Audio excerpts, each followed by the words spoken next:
Perfect. All right. So, good afternoon, everyone. My name is Milind Gupta, and I'm here to talk about the psychology of digital persuasion and unlocking the secrets of e-commerce success.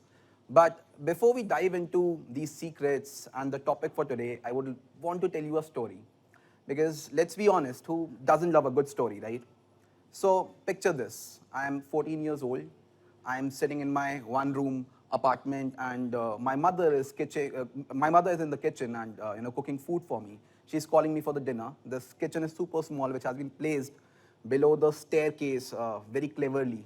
But I'm not listening to her. I'm just all engrossed in the stack of comic books that is out there. Now, what I'm doing, I'm not reading those comic books. I'm actually looking at all the puzzles that are behind the comic books. Now, I had come up with a brilliant business idea. The business idea was trace the comic books, compile them into a puzzle book, and sell them to my friends at a markup. My brother, who's sitting here today with me, was my first assistant, who used to make whooping 3 rupees per comic book. And but later, as the luck would suggest, my principal caught the wind of it. She made me donate all the profits. I mean, he got to keep his profits, but I had to donate all my profits there. But now you probably would ask me, Milan, what this has to do, with, I think, now what this has to do with e-commerce or the topic you're working about? Well, everything. So very early, I got to know a very basic understanding of business. Now, what is a business about? It's about identifying a need, adding a value, and making it something that your audience can't resist. Now, fast forward today, I am the co-founder of Catalys. It's a performance marketing agency, and we work with hundreds of brands out there. We help them with discovering their products and services to the people who probably might not have discovered it. And again, how do we do that? Same, identify a need, add value, and make it something the audience can't resist. Now, do you know there are two systems of thinking? System one is fast, intuitive, and emotional. And system two, it's slower, logical, and deliberative. Now, have you ever added that extra item at the checkout because there was a 15% off on that? That's system one in working. And have you ever thought about, that best movie that you want to see or that best series that you want to watch and spend time on thinking that? That is system two in working. Often in digital marketing, we target system one because decisions online happens within milliseconds. And in the similar way, what happened with me would be pretty interesting to understand. When I was around 17 years old, I was playing a game, with a friend of mine online, where I was trying to outperform him. And suddenly this pop-up came up, which asked me, Milind, you want to know when will you get married? Fun fact, I'm still not married, but yeah, that time it came up. So do you want to know when will you get married? So usual scenarios, the system two should have taken up, and it should have told me, Milind, this looks shady. You should not click on that. But my system one took over, where it was all based out of curiosity, which wanted to understand that, what's this pop-up about? So I clicked on it, and in no less of a time, I was all in underground forums and in forums of online money making, which is where brings me to the next topic, curiosity, the gateway to conversion and power of emotional resonance. Now, when I was diving deep down into these forums, what I saw was people were selling Photoshop gigs. And I was no Photoshop expert, but after some practice, I was able to create basic gigs. Now, what I did out of that was I went up to a few marketplaces. I created a gig saying, my parents live in Hawaii, and I would write your product name, your picture name, your girlfriend's name, your boyfriend's name on the picture on a beach, and send you a picture of it. Now my little gig took off. Why did it take off? The reason being because I was not just selling a picture. My Photoshop gigs, my Photoshop skills were pretty basic, honestly. But what I was selling them was emotion, the story. When they saw their name in an territory which was probably not expected, it gave them that fuzzy feeling of being remembered about. And this is what we do in e-commerce as well. We sell stories, we sell emotions. And that is the same thing we did with our family sweet shop, where we applied the same principles, and in the same principles we were selling nostalgia, though the sweet shop has been closed now, leaving us in a debt of 2.5 CR, but it was a hit while it lasted.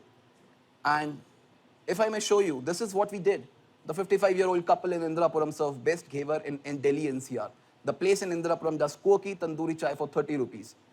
The joint run by a 55-year-old couple. Now, this is not about chole bhature, or this is not about the tandoori chai. This is about adding that additional value to the people who are purchasing it by connecting them with a story why they should buy the product. This brings us to the principles of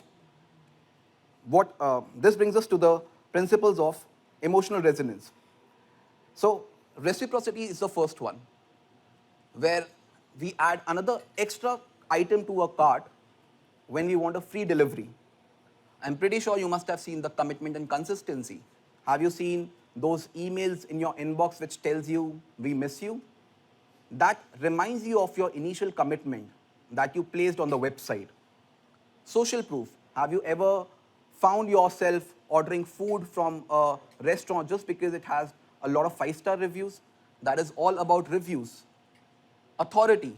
Have you ever found out yourself purchasing a product or a service just because your favorite cricketer or just because your favorite movie star endorse it? That's authority. Scarcity. Have you ever been in a situation where you have seen only 2 left in stock? That FOMO that gets created and you still end up buying because you don't want to miss out on things. That's scarcity. Now, I have a very quick activity for you guys which I call, viral or fail. So, let's take an example. Let's take a example where I would tell you a product. Let's call it Chai Charge. So, Chai Charge is a product which gives you an ultimate boost of energy with a taste of masala chai. Now, at the end of the day, if I tell you this Chai Charge is the product that has been brought into the market without any marketing, and the founders just rely on, let's say, word of mouth. They don't want to promote it, they don't want to market it. You don't know about the product, but somehow you got to know about it. How many of you think would be interested in purchasing it? Can we have a raise of hand? Yeah, only few. I think not a lot of it because there is no marketing to it. Now let's take a scenario 2. In scenario 2, let's say, now these people have come to big marketplaces, and in these marketplaces, they have gained thousands of 5-star reviews. Now, how many of you would be, more inclined towards, maybe I should give it a try? How many of you would want to try it? Okay, we see much more hands now.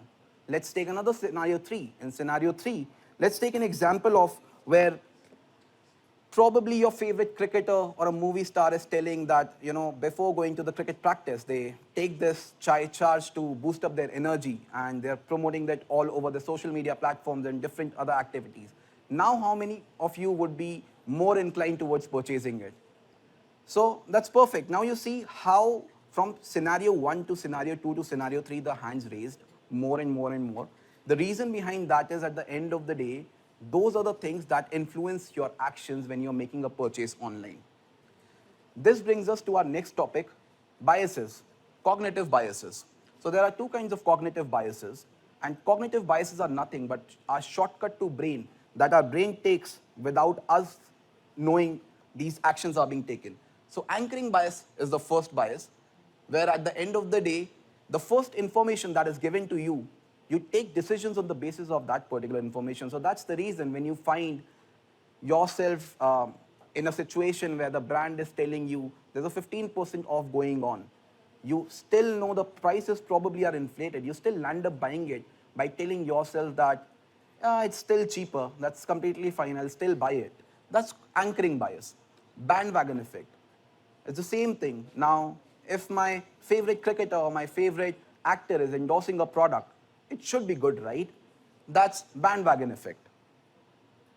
In the similar way, you might now think that this activity is about making people buy more.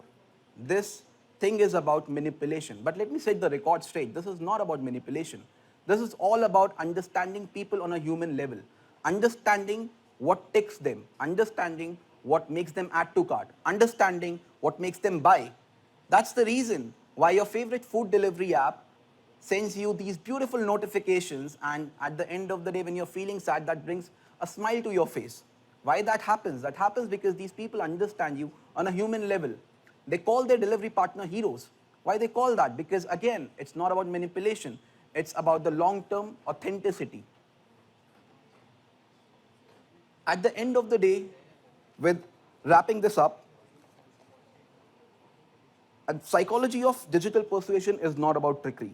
So from a 14-year-old comic book entrepreneur to running a performance marketing agency and spending millions of dollars online, it's not about trickery. It's about understanding what my audience needs and providing them a value out of it. The fundamentals of the business remains the same irrespective of the business you are doing.